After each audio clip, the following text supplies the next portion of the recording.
ሰላም የተከበራችሁ ውድ አድማጮች እንዴት ናችሁ? አምላክ ይመስገን እኔ በጣም ደህና ነኝ። የምትገኙት አራዳ ሜዳ ኦፊሻል ላይ ነው። የአራዳ ሜዳ ኮሜንታተር ተስፋ ወርቅ ሉልሰገድ ነኝ። የእንግሊዝ ፕሪሚየር ሊግ ከነገ ጀምሮ ይመለሳል። በመሀል ኤፍ ኤ ካፕ ጨዋታዎች ነበሩ። ከዛ አስቀድመው ደግሞ የኢንተርናሽናል ብሬክ የጨዋታ መርሃ ግብሮች በተለያዩ አህጉራት ሲደረጉ ቆይተዋል። አሁን ደግሞ ከዚህ ጊዜ ጀምሮ እስከ ውድድር ዓመቱ መጨረሻ ድረስ ያሉ ጨዋታዎች የሚከናወኑ ይሆናል ማለት ነው። የእንግሊዝ ፕሪሚየር ሊግ በ30ኛ ሳምንት የጨዋታ መርሃ ግብሮቹ ከነገ ጀምሮ የሚደረግ ይሆናል። ማንቸስተር ዩናይትድ ከኖቲንጋም ፎረስት፣ ሊቨርፑል ከኤቨርተን፣ አርሰናል ከፉልሃም እነዚህ ክለቦች የሚያደርጓቸው ጨዋታዎች ይጠበቃሉ። የዋንጫ ፉክክር ያበቃለት ይመስላል። ሊቨርፑል በሰፋ ነጥብ ልዩነት እየመራ ነው የሚገኘው። ሊቨርፑል በ70 ነጥቦች ሊጉን ይመራል። አርሰናል በ58 ነጥቦች ይከተላል። በመካከላቸው የ12 ነጥብ ልዩነት አለ። ከዛም ባሻገር ግን በተለይ ለቶፕ ፎር በሚደረገው ፉክክር ላይ ኖቲንጋም ፎረስት፣ ቼልሲ፣ ማንቸስተር ሲቲ፣ ኒውካስል ዩናይትድ፣ ብራይተን እንዲሁም ደግሞ ፉልሃም የመሳሰሉ ክለቦች በዚህ የቶፕ ፎር ፉክክር ላይ እስከ ውድድር ዓመቱ መጨረሻ ድረስ የቶፕ ፎርን ቦታ ለማግኘት ይፋለማሉ ተብሎ ይጠበቃል። በእርግጥ ያው ቶፕ ፎር ምንለው በተለምዶዊ አባባል ነው እንጂ በዘንድሮ ውድድር ዓመት ምናልባት እስከ 5ኛ ድረስ የሚጨርሱ ክለቦች ለአውሮፓ ቻምፒዮንስ ሊግ ቦታ ሊያገኙ ይችላሉ ተብሎ ይጠበቃል። ምክንያቱም በአውሮፓ ቻምፒዮንስ ሊጉ አሁን ባለው የሩብ ፍጻሜ የጨዋታ መርሃ ግብር አርሰናል በሩብ ፍጻሜ ይገኛል። ከሪያል ማድሪድ ጋር የተደለደለ ቡድን ነው። በእርግጥ ትልልቆቹ ቡድኖች እነ ሊቨርፑል እነ ማንቸስተር ሲቲ ከዚህ ውድድር የተሰናበቱ ቡድኖች ናቸው። ያም ቢሆን ግን አስተን ቪላ እና አርሰናል ደግሞ በዚህ ቦታ ላይ ይገኛሉ። ከሁለት አንዳቸው ወይም ሁለቱም ወደ ተከታዩ ዙር የሚያልፉ ከሆነ ምናልባት እስከ ፍጻሜ የሚደርስም ቡድን ካለ በእንግሊዝ የተሳታፊዎች የኮታ ቁጥር ወደ 5 ከፍ ስለሚል ቶፕ 5 በሚለው እስከ 5ኛ ደረጃ ድረስ ይዘው የሚያጠናቀቁ ክለቦች በሚቀጥለው ዓመት የአውሮፓ ቻምፒዮንስ ሊግ ተሳታፊ ሆነው ትኬታቸውን ሊቆርጡ ይችላሉ። ያም አለይ ግን ከነገ ጀምሮ እስከ ውድድር ዓመት መጨረሻ ድረስ የሚደረጉ ጨዋታዎች የቶፕ 5 የመጨረሻ ቡድኖችን ያሳውቃሉ ተብሎ ይጠበቃል። ይህንን አስመልክተን እንግዲህ በዛሬው ፕሮግራማችን ላይ ለእናንተ ይህንን መሰናዶ ይዘን መጥተናል። ሰብስክራይብ ያላደረጋችሁ ቤተሰቦች ካላችሁ ጥቂት ጊዜ እንውሰድና ሰብስክራይብ እያደረጋችሁ እንዲሁም ደግሞ የደውል ምልክቷን እየተጫናችሁ የአራዳ ሜዳ ኦፊሻል ቤተሰብ እንድትሆኑ እንጋብዛለን። በፌስቡክ በቴሌግራም አራዳ ሜዳ በሚለው በእንግሊዝኛም በአማርኛም በተጻፈው ላይ ሰርች እያደረጋችሁ በመግባት ሀሳቦቻችሁን እንድታጋሩን እንጋብዛለን። እንግዲህ ቀደም ሲል ያነሳውላችሁ የቶፕ 5 ፉክክርን በተመለከተ ብዙ ሀሳቦች ይነሳሉ። በእርግጥ ሊቨርፑል፣ አርሰናልና ኖቲንጋም ፎረስት ራሳቸውን ከዚህ ቦታ በደንብ እያራቁ የመጡ ይመስላል። በተለይም ከሚያስጨንቀው የቶፕ 5 ቦታ በደንብ ራሳቸውን ሴኪዩር ያደረጉ ይመስላል። በተለይ ሊቨርፑል እና አርሰናል ከዚህ በኋላ ተአምር ካልተፈጠረ በስተቀር ከቻምፒዮንስ ሊግ ቦታ ይወጣሉ ተብሎ አይጠበቅም። ሊቨርፑል 70 ነጥብ አለው። አርሰናል 58 ነጥቦችን ማስመዝገብ ችሏል። ኖቲንጋም ፎረስት 54 ነጥቦች አሉት። ከነሱ በኋላ ያሉት እነ ቼልሲ፣ ማንቸስተር ሲቲ፣ ኒውካስል የመሳሰሉት ክለቦች 50 ነጥብ እንኳን ያልገቡ ክለቦች ናቸው። ስለዚህ በአንጻራዊነት ሊቨርፑል እና አርሰናል የቻምፒዮንስ ሊግ ቦታን ለማግኘት የበለጠ ሴኪዩር ያደረጉ ክለቦች ናቸው። ከዛ ውጭ ግን በተለይም በክለቦቹ መካከል ያለው የነጥብ ልዩነት በጣም ጠባብ ሆኖ እስከ ውድድር ዓመቱ መጨረሻ ድረስ ይፎካከራሉ ተብሎ ይጠበቃል። በተለይም አሁን ባለው የፉክክር ደረጃ ስትመለከቱት የነጥብ ልዩነታቸው በጣም ጋፑ ጠባብ ነው። ቼልሲ 49 ነጥብ አለው፣ 4ኛ ደረጃ ላይ የሚገኘው ቡድን። ማንቸስተር ሲቲ 48 ነጥቦች አሉት፣ ያ ነጥብ ልዩነት ማለት ነው። ኒውካስል ዩናይትድ 47፣ ብራይተን 47፣ ፉልሃም 45፣ አስተን ቪላ 45፣ ቦርንመዝ 44። እንግዲህ ከ4ኛ እስከ 10ኛ ያሉ 6 ክለቦች 7 ክለቦች ያላቸው የነጥብ ልዩነት በጣም ጥቂት ነው። 4ኛ ደረጃ በሚገኘው ቼልሲ እና 10ኛ ደረጃ በሚገኘው ቦርንመዝ መካከል ያለው የነጥብ ልዩነት 5 ብቻ ነው። ያ ማለት 2 ጨዋታ እንኳን አይሞላም። ያ መሆኑን ተከትሎ ክለቦች በዚህ ሰዓት የበለጠ ጠንካራ ሆነው እስከ ውድድሩ ዓመት መጨረሻ ድረስ የሚገፉበት የውድድር ጊዜ ይሆናል ተብሎ ይጠበቃል። ኦፕታ አንድ ስታት ይዞ ወጥቶ ነበር። በሚቀጥለው ዓመት ከ1 እስከ 20 ደረጃን ይዞ የሚያጠናቀቁ ክለቦች ብሎ ማርች 24 ከቀናት በፊት አንድ ስታት ይዞ ወጥቶ ነበር። በዚህም መሰረት ሊቨርፑል አንደኛ ደረጃ ሆኖ ያጠናቀቃል የሚል ግምትን ሰጥቷል በ99.1። ከዛ በተጨማሪ አርሰናል ሁለተኛ ደረጃን ይዞ ያጠናቀቃል የሚል ግምት ሰጥቷል። ኖቲንግሃም ፎረስት ሶስተኛ፣ እንዲሁም ደግሞ ማንቸስተር ሲቲ አራተኛ ደረጃን ይዘው ያጠናቀቃሉ ይላል። ከዛ በተጨማሪ ኒውካስል ዩናይትድ፣ ቼልሲ እና ብራይተን ደግሞ እስከ ሰባተኛ ያለውን ደረጃ ይዘው የኮንፈረንስ ሊግ እና የዩሮፓ ሊግ ደረጃን ይዘው እንደሚያጠናቀቁ ነው የተገለጸው። አሁን የኦፕታ ፓወር ራንኪንግ ወይም ኦፕታ ያስቀመጠውን ግምት ወደ ጎን አድርገን ክለቦቹ ምን አይነት የጨዋታ መርሃ ግብሮችን ከዚህ በኋላ ሊያከናውኑ ይችላሉ የሚሉትን ጉዳዮች እንድንመለከት ያስገድደናል። እንግዲህ ራሱ እዚህ አትሌቲክም ይዞት እንደወጣው መረጃ የትኛው ክለብ ቀላል ጨዋታ ያደርጋል፣ የትኛው ክለብ ደግሞ ከባድ ጨዋታዎችን ያከናውናል በሚለው ረገድ ስንመለከተው ማንቸስተር ሲቲ ከሌሎቹ ክለቦች አንጻር የተሻሉ ጥሩ ጨዋታዎችን ወይም ወረቀት ላይ ስንመለከት ያን ያህል ከባድ የማይባሉ ጨዋታዎችን የሚያደርግባቸው የጨዋታ መርሃ ግብሮች ሰፊ ናቸው። ስለዚህ ማንቸስተር ሲቲ ቶፕ 4 ይገባል የሚለው ግምት ቢነሳ ያን ያክል አዳጋች ላይሆን ይችላል። ማንቸስተር ሲቲ ከሚያደርጋቸው ጨዋታዎች አንጻር ስንመለከት ማለት ነው። ማንቸስተር ሲቲ ለምሳሌ በዚህ በሳምንቱ አጋማሽ የሚገጥመው ሌስተር ሲቲን ነው። ሌስተር ሲቲ ለአለመውረድ ከሚታገሉ ክለቦች መካከል አንዱ ነው። ኦልሞስት የጊዜ ጉዳይ ካልሆነ በስተቀር ሌስተር ሲቲ እና ሳውዛምፕተን ተያይዘው ወደ መጡበት ሻምፒዮንሺፕ የመውረዳቸው እድል በጣም ሰፊ ነው። ከዛም ባሻገር ቀጣይ ከማንቸስተር ዩናይትድ ጋር ይጫወታል። ከባድ ጨዋታ ነው የሚሆነው፣ ምክንያቱም ኤታድ ድረስ መቶ ዩናይትድ አሸንፏል። ቀላል ጨዋታ ሊሆን አይችልም። ክሪስታል ፓላስን ይገጥማል ከዛ በኋላ እንዲሁም ደግሞ ከኤቨርተን ከተጫወተ በኋላ ኖቲንግሃም ፎረስትን ደግሞ የሚገጥም ይሆናል ማለት ነው። እንዲሁ ደግሞ ከወልቭስ ጋር ይጫወታል። ወልቭስ ያን ያክል አስቸጋሪ ክለብ ላይሆን ይችላል። ሳውዛምፕተንን ይገጥማል። ሳውዛምፕተንን በተመሳሳይ አስቸጋሪ የሚባል ክለብ አይደለም። ምናልባት እንደውም ከቦርንመዝ እና ከፉልሃም ጋር የሚያከናውኗቸው ጨዋታዎች ናቸው ትንሽ ጠጠር ይላሉ ተብለው የሚታሰቡት የጨዋታ መርሃ ግብሮች ማለት ነው።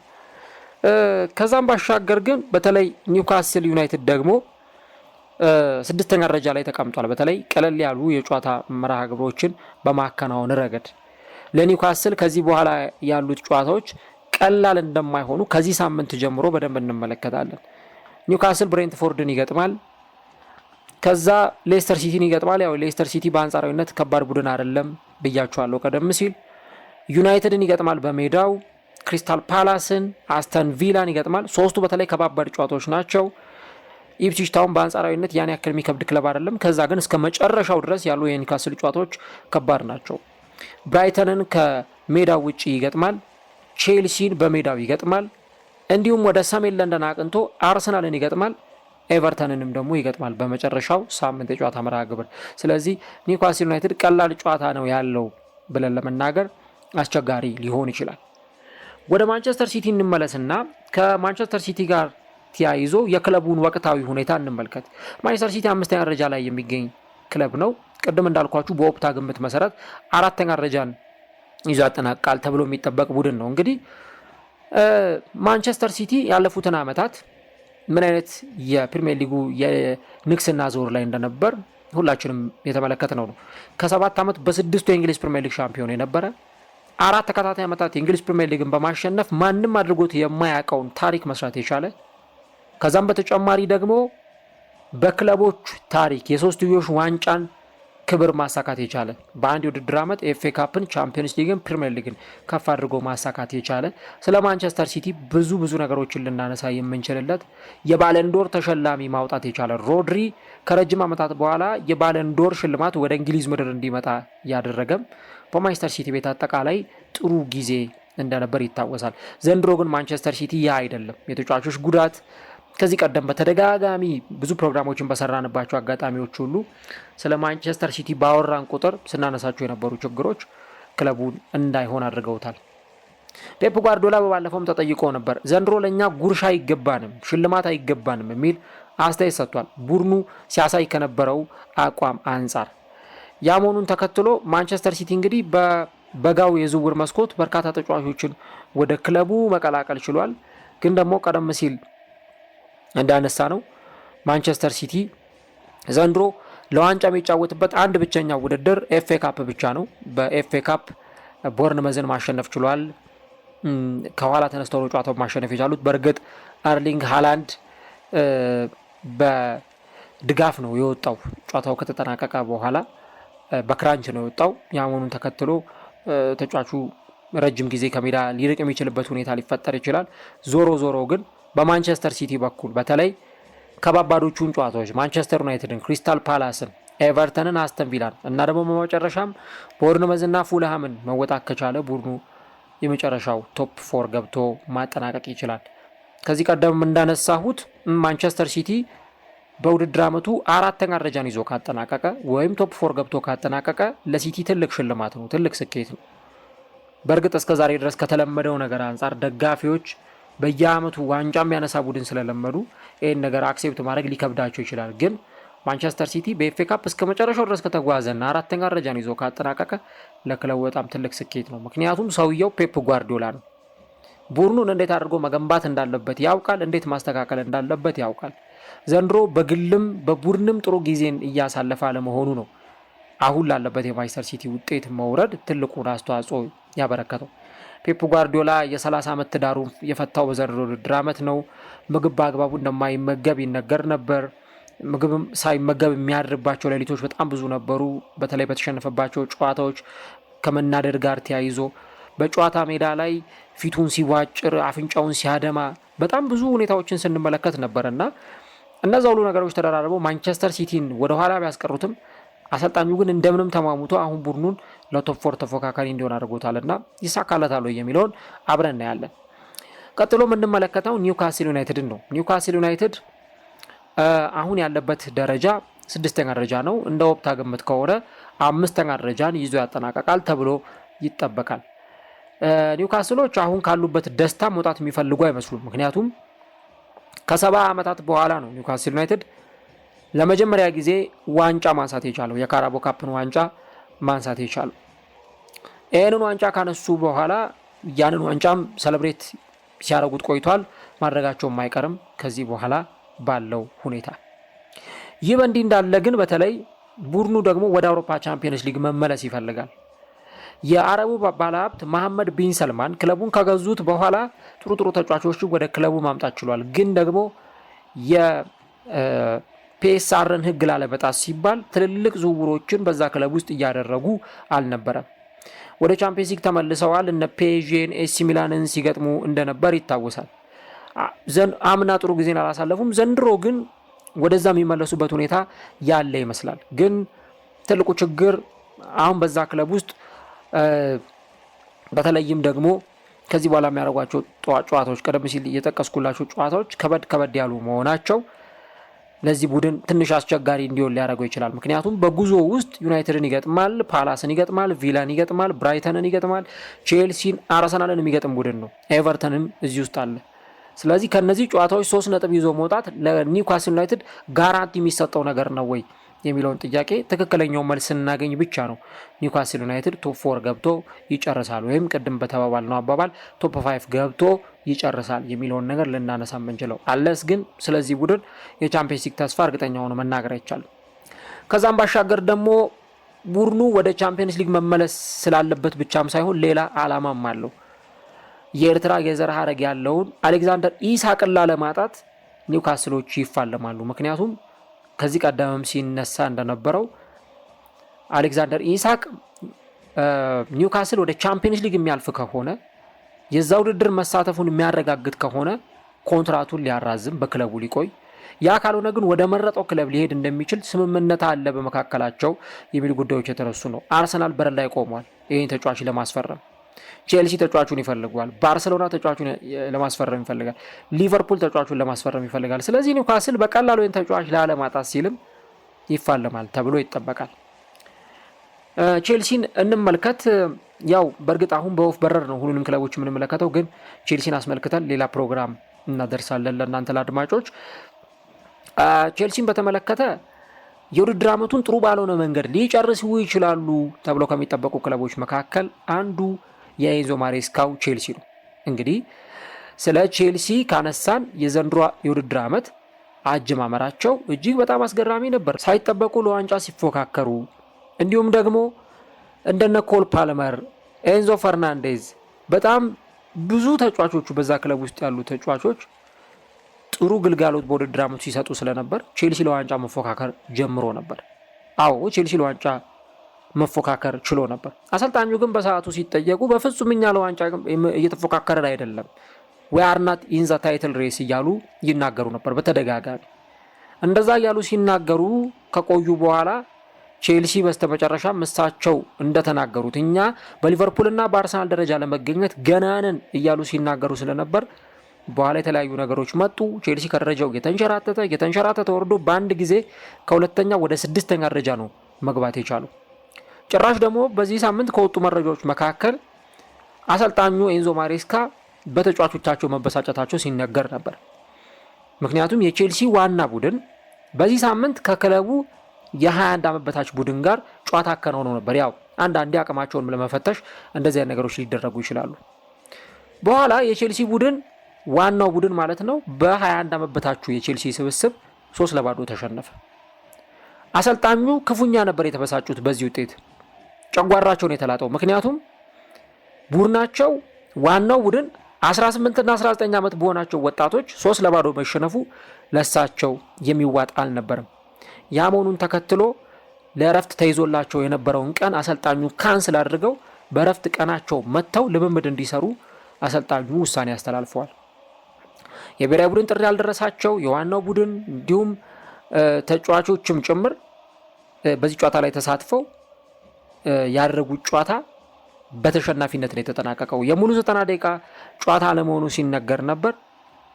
በቼልሲ በኩል ግን አሁን ላይ ብዙ ስጋቶች አሉ። ኮል ፓልመር ግብ ካስቆጠረ ረጅም ጊዜ ሆኖታል።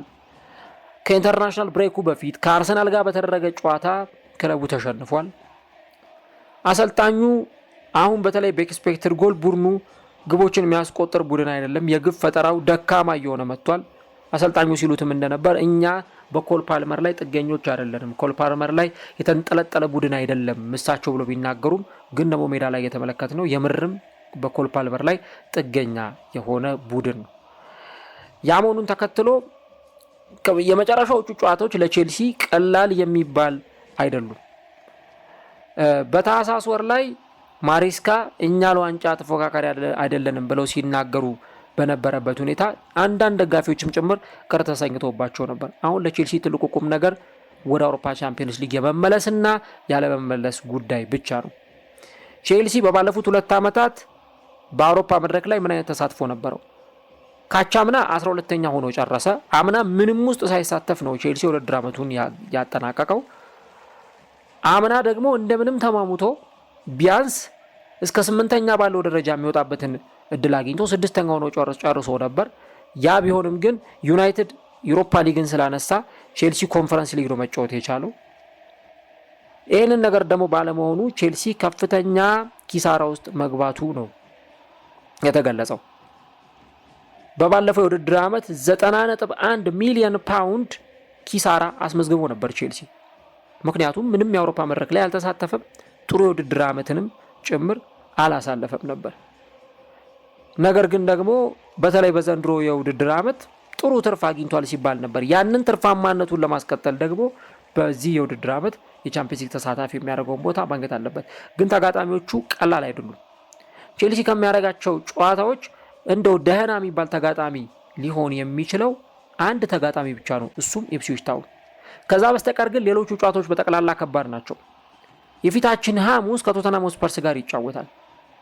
ከዛ በመቀጠል ብሬንትፎርድን ይገጥማል። ተከታታይ ጨዋታዎች ናቸው፣ የለንደን ደርቢ ጨዋታዎች። ከፉልሃም ጋር ይጫወታል፣ ከኤቨርተን ይጫወታል፣ ከሊቨርፑል፣ ከኒውካስል፣ ከማንቸስተር ዩናይትድ፣ ከኖቲንግሃም ፎረስት ጋር ይጫወታል። ለቼልሲ ደጋፊዎች ዘንድሮም ወደ ቻምፒየንስ ሊግ መመለስ የማይታሰብ ነገር ሊሆን የሚችልበት አንደኛው ምክንያት ይህንን የተመለከተው ጉዳይ ነው ማለት ነው። ስለዚህ በሌላ ፕሮግራም ላይ በእርግጥ የቼልሲን ጉዳይ ሰፋ አድርገን ልንመለከተው እንችላለን። ዞሮ ዞሮ ግን ቼልሲ በተገመተው መሰረት ምናልባትም ደግሞ በአውሮፓ ቻምፒየንስ ሊግ 6ኛ ደረጃን ይዞ ያጠናቀቃል ተብሏል። እናንተም አድማጮች ሀሳቦቻችሁ ልታጋሩ እንችላላችሁ። ሌላው የብራይተን ጉዳይ ዘንድሮ ብራይተን ጥሩ ጊዜ ነው እያሳለፈ የሚገኘው። አሰልጣኝ ፋቢያን ሃርዝለር ወደ ክለቡ ከመጡ በኋላ ክለቡን በጥሩ መንገድ ይዘውት እየቀጠሉ ይገኛሉ። እንደውም ለሆኑ ሳምንታት እኮ በሊጉ ከመሪዎቹ ክለቦች ተርታ መሰለፍ ችሎ ነበር።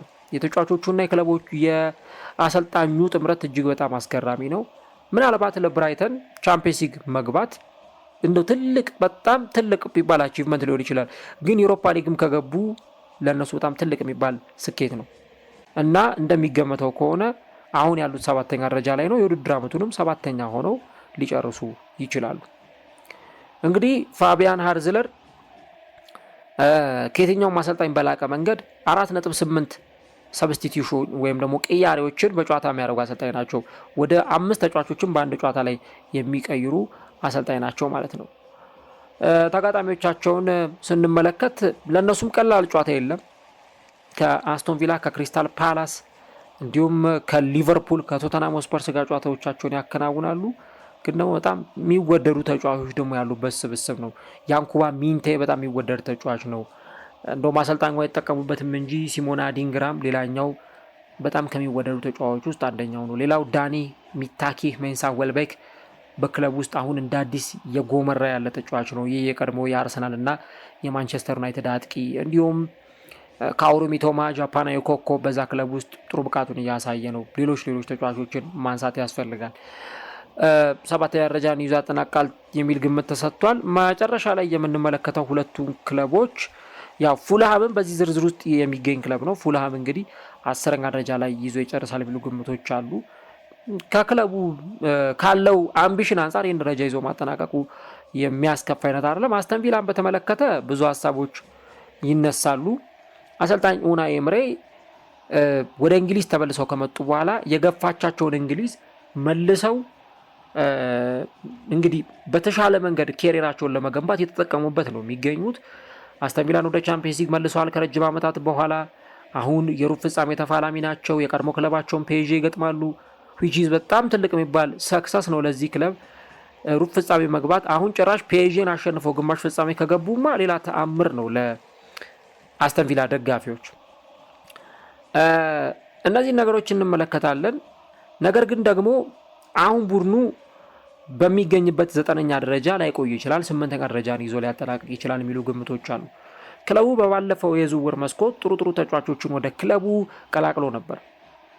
ያመጣቸው ተጫዋቾች ደግሞ ውጤት አምጥተውለታል። በተለይ ማርከስ ራሽፈርድ እና ማርኮ አሴንሲዮ። ማርከስ ራሽፈርድ አለቀለት አበቃለት የተባለ ተጫዋች ነበር። ማንቸስተር ዩናይትድ በክለቡ በተጫዋቹ ተስፋ ቆርጦ በሳምንት የሚከፍለው ከፍተኛ ደሞዝ ከአቅሙ በላይ ሆኖ ጫንቃውን ከብዶት ወይ በተጫዋቹ ፐርፎርማንስ አልተደሰትን ወይ ከገንዘባችን አልሆንን እንዴት ያለ ተጫዋች ነው ብለው ተጫዋቹን ወደ አስተን ቪላ በውሰቱ ሊሸኙት። ተጫዋቹ ከሄደ በኋላ ግን በአስተን ቪላ አሲስቶችን የሚያደርግ በተለይ ከማርኮ አሴንሲዮ ጋር ያለው ጥምረት እጅግ በጣም የተዋጣለት ነው ማለት ይቻላል። አሰልጣኙ እንደውም ሩበን አሞሪም ጥያቄ ቀርቦላቸው ነበር ከኖቲንጋም ፎረስት ጨዋታ አስቀድሞ። እሳቸው ሲጠየቁ እኔ ማርከስ ራሽፈርድ ጥሩ ላይ እንደሆነ ተመልክቻለሁ ብሏል፣ ግን አሁን ላይ የኛ ተጫዋች ስላልሆነ የኛ ስላልሆኑ ተጫዋቾች ከዚህ በላይ መናገር አልችልም ብለው ተናግረዋል። ግን የክለቡ ተጫዋቾች በውሰቱ ላይ ያሉ ተጫዋቾች ጥሩ መሆን የሚጠቅመን እኛን ነው ሲሉ ነበር አሴታቸውን የሰጡት። ስለዚህ ማርከስ ራሽፈርድ አሁን ላይ ይሄ ራሱን ነፃ ለማውጣት የሚጥር አይነት ተጫዋች ሆኖ ሊሳል ይችላል እና በየጨዋታዎቹ ላይ ጥሩ እንቅስቃሴ የሚያሳይ ተጫዋች ነው ለኔ። ማርኮ አሴንሲዮ ነው በቃ በማድሪዱ ቤት ትልቅ ስራ የሰራ ከነ ክሪስቲያኖ ሮናልዶ፣ ካሪም ቤንዜማ፣ ሉካ ሞድሪች ከትልልቅ ተጫዋቾች ጋር አብሮ መጫወት የቻለ ቻምፒየንስ ሊግን ማሸነፍ የቻለ ትልቅ ልምድ ያለው ተጫዋች ነው። ተጫዋቹ ከዛ ክለብ ወጥቶ ወደ ፔዤ ከገባ በኋላ በእርግጥ በማድሪድ የተጠበቀበትንና የነበረበትን ብዙም ሲያሳይ አልተመለከትነውም። እንግሊዝ ከመጣ በኋላ ግን እንግሊዝ ብዙም የከበደችው አይመስልም ሲያሳይ ከምንመለከተው አቋም አንጻር። ዶኔል ማለንም በቦሩሲያ ዶርትመንድ የምናውቀው ተጫዋች ነው። አሁን ደግሞ በዚህ ክለብ ውስጥ የተጫወተ ይገኛል። ራሽፎርድን በተመለከተ ወደዚህ ክለብ ከመጣ በኋላ በቡድኑ እንቅስቃሴ ውስጥ የግራውን መስመር ወይም የሌፍት ፍላንኩን ይዞ የሚጫወት አስገራሚ ተጫዋች ነው። ጃኮብ ራምሲ ያለ፣ ሉካስ ዲኝ ያለ እዛው ግራ መስመር ላይ ጥሩ እንቅስቃሴ ሊያደርጉ ይችላሉ። ከዛም ባሻገር ግን በተለይ ደግሞ ፔኔትሬት እያደረጉ የመሃል ቻናሎችን በመጠቀም የሚጫወቷቸው እንቅስቃሴዎች የተሻሉ የሚባሉ ናቸው። በግራ መስመር ሲያጠቁ 37% ነው የነ ራሽፈርድ ቦታ ማለት ነው። በቀኙ መስመር ሲያጠቁ 32 በመቶ ነው። መሃል ላይ ደግሞ ሲያጠቁ 31 በመቶ የማጥቃት አቅም አላቸው። ስለዚህ በአውሮፓ ቻምፒየንስ ሊጉ እንግዲህ ሳይገመቱ እስከ ሩብ ፍጻሜ መድረስ ችሏል። ቀጣዮቹ ጨዋታዎች ትንሽ ሊከብዱ ይችላሉ። ግንቦት 31 ለሚደረገው የሙኒክ የፍጻሜ ጨዋታ ክለቡ ሲደርስ ልንመለከተው እንችላለን። ምክንያቱም እኔ አሰልጣኙ ኡናይ ኤምሬ በዚህ ነገር ይታማሉ ብዬ አላስብም። ምናልባት እሳቸው የሊግ ቡድን መስራት ይከብዳቸው እንደሆነ ነው እንጂ በኮምፒቲሽን ውድድሮች ቶርናመንቶች ላይ ምናልባትም ደግሞ በጣም ትልቅ ደረጃ ከሚሰጣቸው አሰልጣኞች መካከል አንዱ ናቸው። ወደ ሴቪያ ቤት ሄዱ። 3 ተከታታይ ዓመት ዩሮፓ ሊግ ዋንጫን ከፍ አድርገው ማንሳት ችሏል። ወደ አርሰናል በመጡበት የመጀመሪያው ዓመት አርሰናልን ያውም ያንን ስኳድ ይዘው ለፍጻሜ ያደርሰውታል። አርሰናል በባኩ በቼልሲ ፍጻሜ ላይ ተሸነፈ እንጂ እሳቸው ክለቡን ለፍጻሜ ማድረስ ችለው ነበር። ያንን የትኛው አሰልጣኝ አላደረገውም። ከሳቸው በፊትም ከሳቸው በኋላ አርሰናል እንኳን ለዩሮፓ ሊግ ፍጻሜ ሲደርስ ወይ ለቻምፒየንስ ሊግ ፍጻሜ ሲደርስ ረጅም ጊዜ ሆኖት ነበር እሳቸው ከመምጣታቸው አስቀድሞ። ያ እንግዲህ እሳቸው በዚህ ክለብ ውስጥ ይሄን ነገር ሲያደርጉ ቶርናመንቶች ላይ ባላቸው ልምድ ነው ይሄንን ነገር ሲያደርጉ የተመለከተ ነው። ያ መሆኑን ተከትሎ አሁንም ይሄንን ቡድን እስከ መጨረሻው ድረስ ይዘውት ሊጓዙ ይችላሉ። ግን ደግሞ ፕሪሚየር ሊግም ላይ ትኩረት ማድረግ ይጠበቅባቸዋል። ይሄን ነገር ማንሳት ያስፈልጋል። የአስተን ቪላን ተጋጣሚዎች ስንመለከት ቀላል ተጋጣሚዎች አይደሉም። ምናልባት ከዚህ ውስጥ እንደው መጠነኛ ቀላል ሊባል የሚችለው ተጋጣሚ 3 ነጥብ ሊያገኙ የሚችሉበት ሳውዛምፕተን ነው።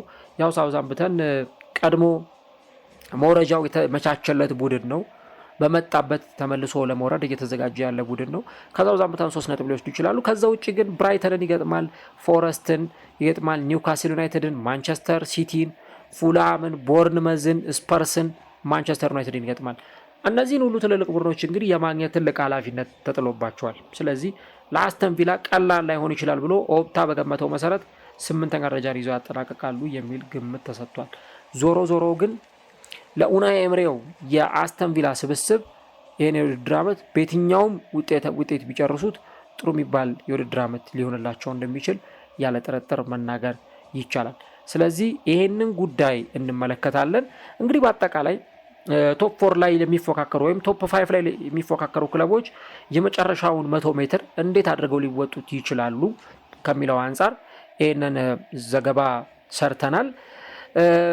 በእናንተስ ግምት አድማጮች የትኛው ቡድን ቶፕ 4 ሲገባ ልንመለከት እንችላለን ብላችሁ ታስባላችሁ? 3ኛ ደረጃ ኖቲንግሃም ፎረስት ነው። 4ኛ ላይ ደግሞ አሁን የሚገኘው ቡድን ቼልሲ ነው። ስለዚህ ቼልሲ፣ ማንቸስተር ሲቲ፣ ኒውካስል ዩናይትድ ቶፕ 4 ይገባሉ ወይስ ሌሎች ቡድኖች ቶፕ 4 ሲገቡ ልንመለከት እንችላለን? የሀሳብ ግምቶቻችሁን እንዲሁም ደግሞ በአጠቃላይ ነጥቦቻችሁን ልታስቀምጡልን እንችላላችሁ። ዞሮ ዞሮ ግን ከነገ ጀምሮ የሚደረጉት ጨዋታዎች የክለቦቹን ትልልቅ አቅም የሚፈትኑና የመጨረሻው 100 ሜትር ላይ መበርታትን የሚጠይቁ ናቸው። ቅድም ባነሳነው መሰረት 4ኛ ደረጃ የሚገኘውና 10ኛ ደረጃ የሚገኘው ቼልሲና ቦርንመዝ ያላቸው የነጥብ ልዩነት 5 ብቻ ነው። ስለዚህ እዚህ ሰዓት ላይ እግር መዛል፣ እዚህ ሰዓት ላይ መሸነፍ፣ እዚህ ሰዓት ላይ ነጥብ መጣል ክለቦችን የምርም ዋጋ የሚያስከፍልበት ትክክለኛው ጊዜ ነው። ስለዚህ ለክለቦች ብቸኛው ነገር ውጤት ማስመዝገብ፣ 3 ነጥብ መያዝ፣ በቻምፒየንስ ሊግ፣ በዩሮፓ ሊግ፣ በኮንፈረንስ ሊግ ውድድሮች ላይ እንዲሳተፉ ትልቅ እድል ሊሰጣቸው ይችላል። ያ ሲሆንና ያ ሲሆን ብቻ ነው ክለቦች ጥሩ ውጤት ይዘው ሊወጡ የሚችሉት። ካለበለዚያ ግን ክለቦች ዋጋ የሚከፍሉበት እድል በጣም እየሰፋ ነው የሚሄደው ማለት ነው። ለማንኛውም ሀሳቦቻችሁን ጻፉልን። የአራዳ ሜዳ ኮሜንታተር ተስፋወርቅ ሉልሰገድ አብሬያችሁ ቆይታ አድርጌያለሁ። ለቻናላችን ቤተሰብ ያልሆናችሁ ውድ ተከታታዮቻችን ላይክና ሰብስክራይብ እያደረጋችሁ እንዲሁም ደግሞ የቁልፏን የደውል ምልክት በመጫን ከኛ ጋር አብራችሁ ልትቆዩ በአክብሮት እንጋብዛለን። የቶፕ 4 እና የአውሮፓ መድረኩ ፍጥጫ ግን ከነገ ጀምሮ የሚደረግ ይሆናል ማለት ነው።